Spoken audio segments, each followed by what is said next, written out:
Schlepp here, coming at you on day 40 of my Appalachian Trail through hike. I just passed mile marker 467, which puts me in Virginia. So 3 states down. Virginia is quite a long one. I think I'll be here for about the next month or so. The past 2 days hiking out of boots off have been interesting. We were kayaking on the lake. It was sunny and beautiful, although the water was pretty cold. And then we get back on trail the next morning and it is raining and back to being freezing. So the last 2 days were figuring out gear, trying to stay warm. There were some really pretty parts of the trail, watching the pitter patter of the rain and the water. But quickly we passed the lake, started to see some snow on the high mountain peaks, but survived it, did okay. I am starting to learn some hacks to keep myself warm and protected in the cold. One of the things is rubber gloves, like just plain old rubber kitchen gloves that you get for like $1 at the dollar store. Most gloves that are breathable and comfortable aren't completely waterproof. So I'll have my normal glove liners on, and then when it's raining, I'll slide those rubber gloves over them, which keeps them dry and gives my fingers a little more dexterity than when they're too freezing to literally unclip my pack. Another thing that's been working really well for me are trash bags. There's pack covers that are pretty expensive and they're not 100% waterproof. Eventually they start to seep through and your bag gets a little wet anyway. It's also something that you then have to carry, has some volume and some weight to it when it's not raining. So at the bottom of my bag where my sleeping bag lives, I have it wrapped in one trash bag, and then I have a giant trash bag just lining the whole inside of the main part of my pack. So the pack itself gets a little wet, but everything inside stays dry, which is vital when it's raining and you're heading to camp when it's going to be freezing overnight, because you don't want to get hypothermia and die. That is not the goal while we're out here. Today is just a quick 10 miles heading into Damascus, Virginia.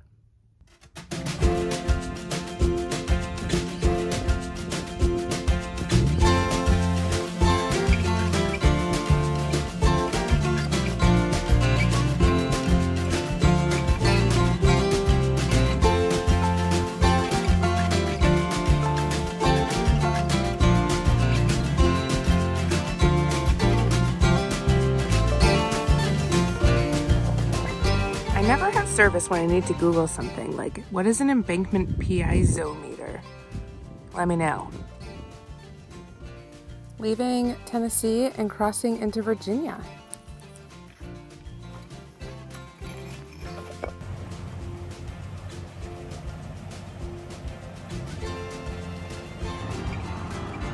Trail Town, USA. I made it into Damascus, quick 10 miles before noon. The AT itself actually runs directly through the town, which is awesome.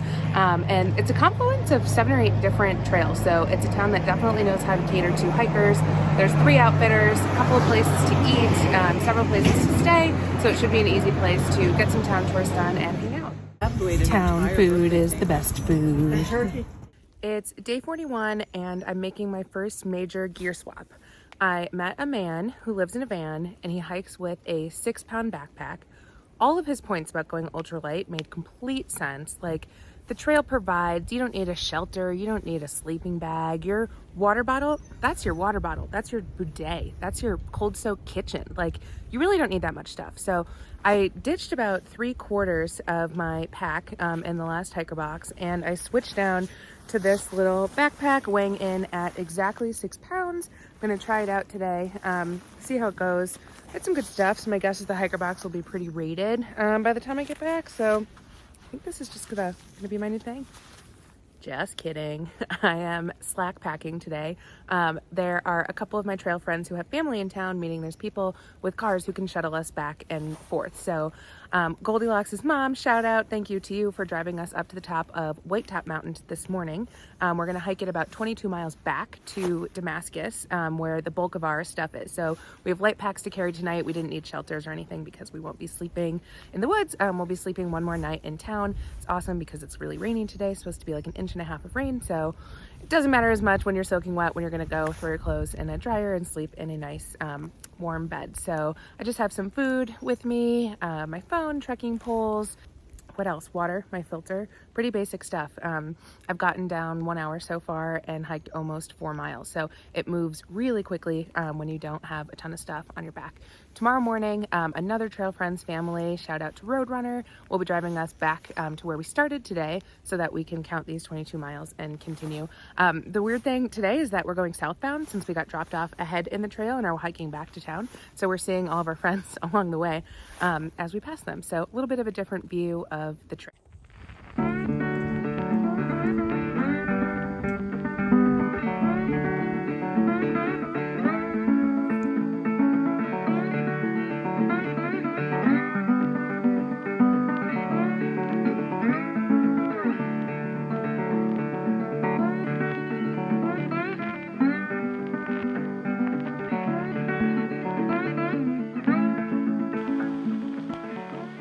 The water is really moving with all this rain today.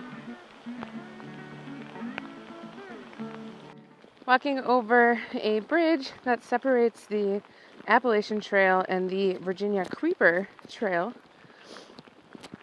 It's actually a little more deep in terms of water than the mud on the trail. So I've officially soaked through my shoes and socks for the day. Really not so bad though with this whole slackpacking situation. I know I get to go into town to dry them out, so win for a rain day. A cloud is rolling in on that side of the mountain, and on the other side it's still totally clear. If this were a day warm enough where I could feel my fingers, it would definitely be cool to hang out here. Maybe even go for a swim. Crazy Larry's house. It was as crazy as promised. The hiker box here was crazy. So much free stuff. You could literally resupply it without going to the store. There's about a 100-mile stretch leading up to Damascus where there's so many small towns and hostels along the route that it's possible to stay at a place almost every night when you incorporate both hiking and some slackpacking. So if you're somebody who's interested in backpacking and want to test it out, but you're not quite ready to buy all of the gear like a tent and a sleeping bag, or you're just not ready or interested in actually sleeping outside and camping, this is a great spot to experience a really beautiful stretch of trail and get to stay in town, have town food and a warm bed to stay in at night. So just a thought if it's something you're interested in trying out. Day 42 and I made it to the Grayson Highlands. Planning to see a lot of ponies today. There's also supposed to be a ton of great views, but it's real foggy, so we might have to just settle for ponies. The ponies of the Grayson Highlands. Oh wow, they just come right up to you. Hello, little one. How cute. What are you doing? You sniffing for snacks? We heard we're not supposed to feed you.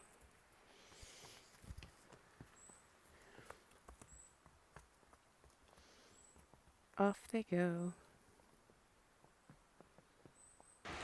I just walked 500 miles and I will walk 500 more. And then I guess literally 1,200 more after that. Maine is far.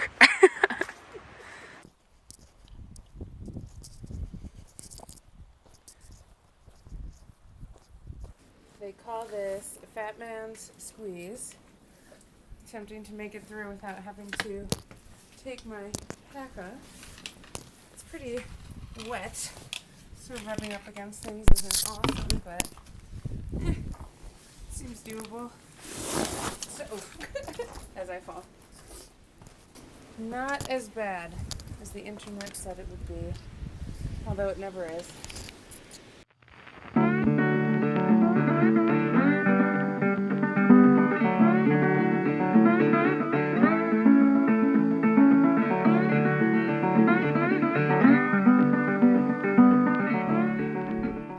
Ponies are not digging their cat holes. There's poop all over the trail.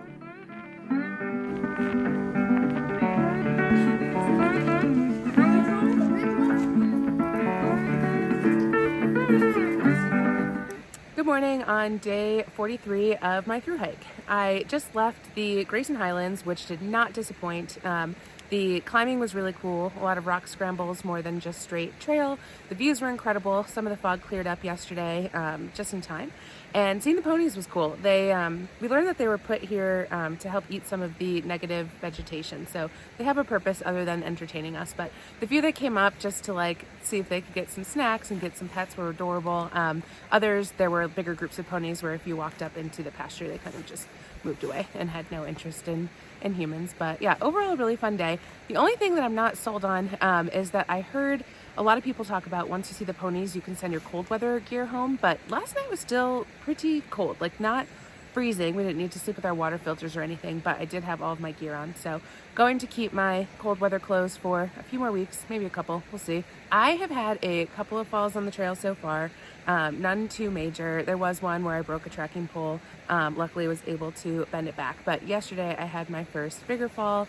I smacked my jaw, skinned my knee, and hurt my wrist pretty badly. So you don't realize how much you use your hands when you're through hiking until one of them hurts, between setting up and breaking down camp, filtering water, cooking, and most notably, as I've started walking again today, the trekking pole. I can't put any weight on it right now, so I'll just be using one pole, which will probably slow me down a bit today, but such is life. We'll see how it goes.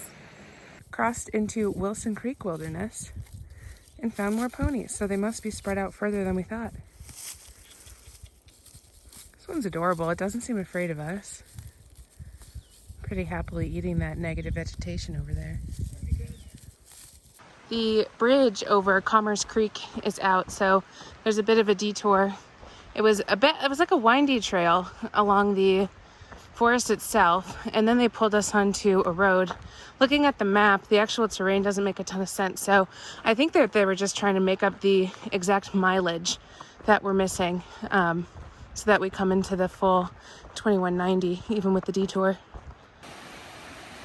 I'm carrying about 4 liters of water to drink now, to stealth camp, and to have some for the morning. But this detour is going along a river. The schlepping was not easy today. It was only about 18 miles, far from my longest, but definitely felt like the hardest day. It got really hot. My back was feeling heavy. The detour ended up being like a few miles directly uphill on road, which I wasn't ready for, and my body is just really in pain from yesterday's fall. I think as the day went on and I was just carrying the pack through lots of uphill, I'm starting to feel it more and more. So not ideal, but silver lining, I found a great stealth campsite. Can hang out with a few friends. It's only about 5:30, so we still have almost 3 hours of daylight, time to kick back and hang out by the fire. Tomorrow is meant to be really beautiful terrain as well as nice weather, so time to shake it off. And the sun will shine again.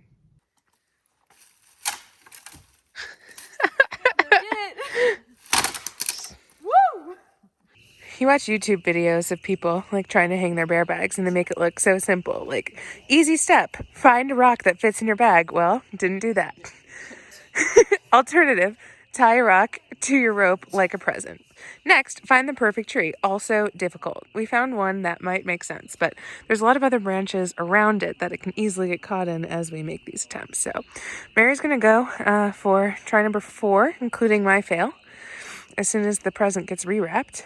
She's got a fancy knot going on. I wouldn't say fancy, I'd say the other knot. The bow was not effective. She shoots. Will she score?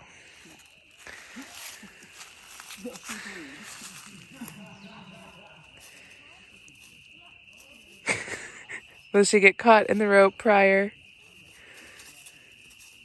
Success! No, very wrong branch. This week we're talking hygiene on the AT. There's a pretty wide range of how people choose to clean up and take care of themselves on trail. If you're somebody who doesn't really care if you stink or are dirty or have like filthy clothes, that is fine. You can go a couple of weeks without taking a shower or washing your clothes, and there's really no judgment. When you're living in the woods, people don't like assume that you're going to smell good. So as long as you're comfortable with your own stench, you do you. As somebody who's not able to smell, I get a little self-conscious about what I smell like, so I do more than some, but I'm sure there's other people who take it further than me. So my routine completely depends on where I'm staying that night. Like the holy grail of getting to clean up would be an actual private hotel room, because then you have your own bedroom as well as your own like private bathroom. They usually have like the gamut of shampoo and conditioner, body wash, even like razors and toothbrushes for you to use. So you're able to shower down, clean up, shave, use hot running water. Hotels usually have like an unlimited stream of water, so you can, go for a long time, and there's nobody knocking at the door to take their turn. The next level down, I would say, would be hostels. Usually, even if you have a private room or bunk or, that tenting space that they offer, you're using a shared bathroom. For example, I stayed at the Broken Fiddle a few days ago, which was amazing. Loved it there, but there were between all of us, maybe 30 people and one bathroom. So in that instance, you do have hot running water, but you're in and out really quickly. It's a place that people are constantly using, so it's a little dirty. And also, they don't necessarily have everything you would want. So like there was no conditioner. So shampoo only basically to wash your hair and entire body. That is not the worst though. I have now showered with hand soap at the Knock, with laundry soap at Standing Bear. So you kind of take what you can get, and then every once in a while get that hotel room to do a better job. And then there's hygiene while you're on trail. So people go from anywhere from a couple days to a couple weeks, stretches between actually staying somewhere with a shower. I average about every 5 or 6 nights staying somewhere, but still like to take care of myself a bit on trail. The way to do that is usually baby wipes. If I'm staying in a shelter, I typically will just wipe off my face quickly, change my shirt, change my pants, and not do much else, brush my teeth, go to bed. Like there's usually a mix of men and women of all ages. Some people are comfortable doing a full like bird bath in the shelter. Most don't. When I'm in my tent is a little bit of a different story. You can actually strip down and wipe yourself down better, do a tick check, get a little more in there to get clean in between. And then aside from baby wipes, brushing your teeth, I also wear daily contacts. So I'm constantly sanitizing my hands, waiting until they're like bone dry before I take my contacts in and out. And that's about it. I have floss that I use every few days, admittedly, only. And not much else. So you kind of just live in the woods and stink and are covered in sweat and dirt and sunscreen, and then look forward to that hotel bathroom. Hand sanitizer is the only soap that I carry on trail. So before and after going to the bathroom, eating, filtering water, taking contacts in and out, this is what I use.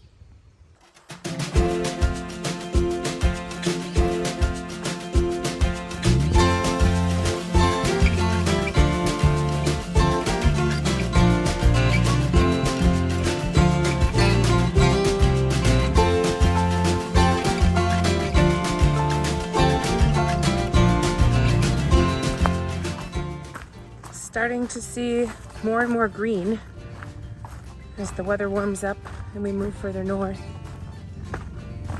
Makes the trail so pretty.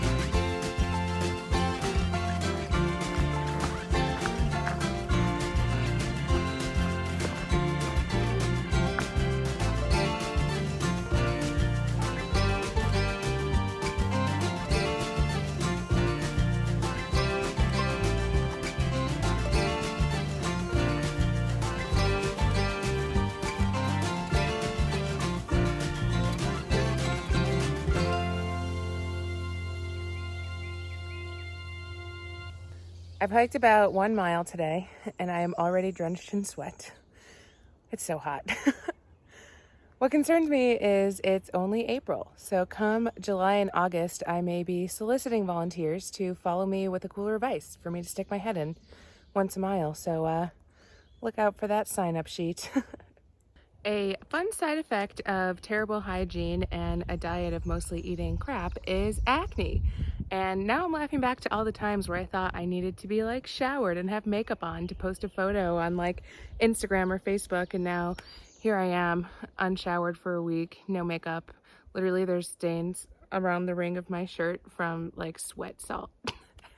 Hello, YouTube.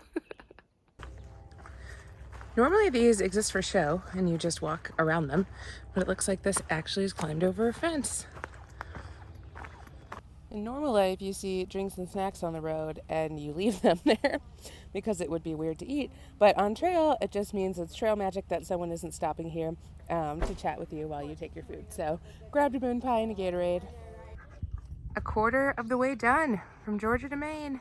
I have to clip my nails once a week to keep them short, or else they kind of annoy me as I'm hiking. Yeah, you got one about to fall off? Yeah, this one's about to fall off. It's because I kept it too long. Nice. You heard that. Clip them so they don't fall off. Yep. So we have a group of 4, and I supposedly have the worst hygiene of them all. They make fun of me on a regular basis for smelling. But you're out in the woods, and you know, Mother Nature is your soap. So I have brushed my teeth every few days, usually not in the morning. This morning was the first time it was the morning. I think I'll trail.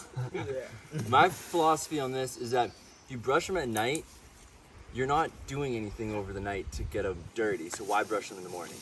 So just brush them every night and then, you know, get them dirty throughout the day, and then, you know, there you are. So that's Captain Jack's hygiene on trail.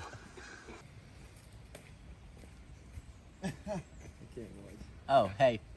So, so this is my bowl, and for my hygiene, the way I clean it is that usually it's flipped the other way around. But I flip it inside out, and then I lick it clean. And by doing that, I don't have to use water to clean it. And then every time I use it, I got a brand new clean bowl. It's very leave no trace. Yeah, leave no trace, LNT. Hey Alaska, what's your hygiene routine on trail? It's pretty lacking. In the morning, I get up and I brush my teeth and I wipe some of the grime off with baby wipes. And at the end of the day, that's about it as well. Baby wipes and brush my teeth. Nice. That's if I remember to brush my teeth before I hang the toothpaste. It's gross and lazy. Nice. And who's this? This is Loki. His routine's pretty lacking. He does not brush his teeth. He pretty much just stays clean on his own. He'll get muddy during the day, but it just magically falls off. And he licks himself. If it's raining, I do have a little like hand towel that I'll wipe him down with just to get some of the water off. But otherwise, it stays pretty clean. Nice. Luna and Loki met on trail. It's been the best pink blaze of them all. Luna's 2.5 and Loki's about 4.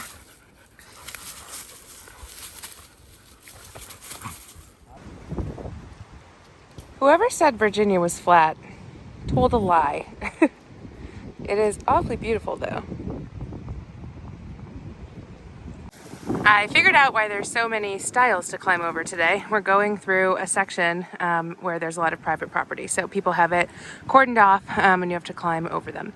Also, there's a lot of fur on the ground here and a stick that looks like it went through something. So kind of a creepy scene. I wonder what that was.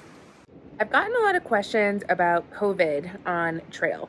When I first got on, I was a little nervous about what it was going to be like. There were a lot of Facebook groups and forums that I was a part of prior to starting the AT, where I was just learning about it, asking questions, getting to know people who were going to be on this year. And whenever a question or comment came up about COVID, the moderators took it down. It was like a don't ask, don't tell kind of a thing. And I was wondering like how careful or safe people would be once we were here.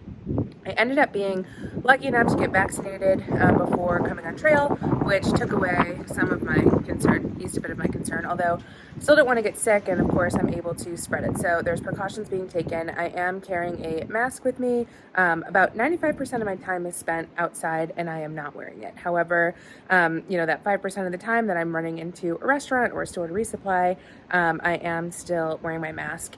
We started in the south where the rules are definitely a lot more laxed and have been for a while now. And as we move north, the vaccination rates are getting higher. So I am starting to see less and less people wearing masks. And luckily, I haven't seen anybody on trail get sick, at least that we know of. So precautions are easing. I think that probably matches what's happening in the rest of the country. So really no surprises here of what COVID is like on trail. Another important hygiene topic in the woods is going to the bathroom. A lot of people will get sick out here from things like norovirus or cold circulating when you're sharing food or cups or, sleeping in the shelter together. But another way that people tend to get sick a lot is from poopy hands. So going to the bathroom, not properly sanitizing after, and then doing things like cooking, filtering water, touching your face, etc. So sanitizer before and after you go is hugely important. How we go in the woods, you've seen on this channel a couple of times now a privy. So they're usually attached to a shelter and they're wood structures partially open with composting toilets. So let's go check out the one here at the shelter for lunch. This is a pretty standard looking privy. The toilet is inside and below it is where the compost falls into. This one in particular uses wood shavings. So you would go to the bathroom and then you would cover it with wood shavings. If you compost at home, it's a really similar concept of mixing layers of wet and dry and mixing it up sometimes so that it decomposes. Your other option for going to the bathroom is in the woods. If you're just going to pee, you can walk off trail, away from shelters, away from the trail, away from a water source, usually hide behind a tree or just lean against it if you're a guy, and go pee. You don't need to dig a hole or anything if you're not going to use toilet paper. Often people will use leaves or just shake it off and clean up at the end of the day, or when they are using toilet paper when they go poop. If you are going poop, you need to dig a hole using your trowel. You can bury your toilet paper. Some people choose not to. There's a debate about leave no trace if you can or not, but typically single ply toilet paper in the terrain like the AT is okay to bury. My trowel is the Deuce number 2. It's the mid-weight trowel by the Tent Lab to go ahead and dig my 6-inch hole. Sometimes people use just like sticks, but I think that takes way too long. This is so lightweight, it's really easy to keep in my pack and use when I need to go to the bathroom. There is a notice that about 5 miles ahead a bridge is washed out, so this will be my first water crossing that isn't actually just stepping over stones or across a bridge. We've got some tips for crossing and fording the river without the bridge.